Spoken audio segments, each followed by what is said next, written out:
A big hole and a simple plan to dig out of it. Stop spending sounds simple enough. Hold the line on taxes.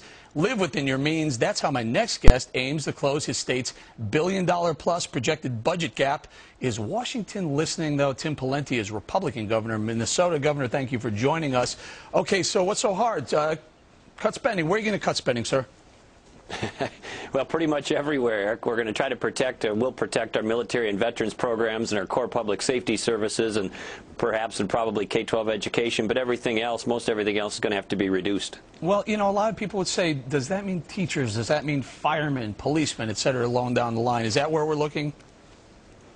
Well, what we've said to our local government in Minnesota, we're going to reduce probably some local government aids, but that doesn't mean that their first and only option is to lay off police officers. In fact, I've said to our cities here, if that's your first and only choice and that's your priority of reducing police officers, then you've got misplaced priorities. So most of our cities have not had to go to that point.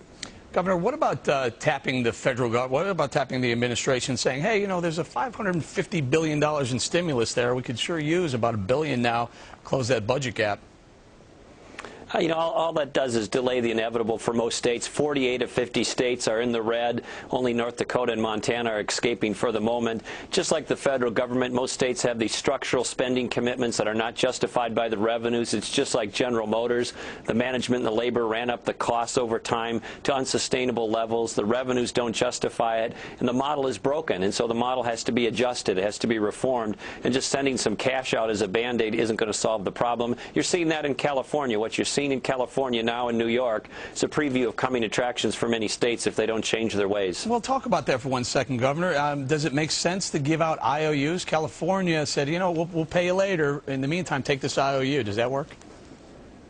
Well, it's just it's a temporary fix, and it doesn't really work in the intermediate and long term. The bottom line in Minnesota was this, as one example. But from the time from 1960 until the time I became governor, the average two-year increase in Minnesota spending was 21%. I mean, it's ridiculous. It's unjustifiable. And so we had to bring that down to something closer to the available revenues, and we did. And if we can do that in a liberal place like Minnesota, most other states should be able to do that. And our federal government, by the way, is running a Ponzi scheme. They don't have any more money. Whatever they spend is coming in from China or foreign sovereign wealth funds. They're broke. Most of their entitlement programs are on their pathway to bankruptcy. So just going to them for more money just makes the national debt worse. Governor, real quickly, I'm here in New York, and what they like to do here is raise taxes, or they do things like sin taxes, soda taxes. What about that?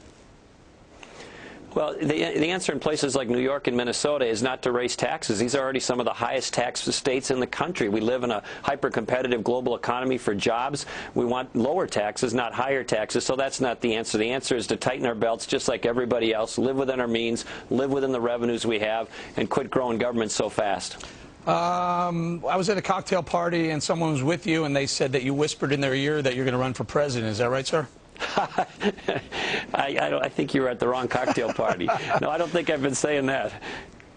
I tried.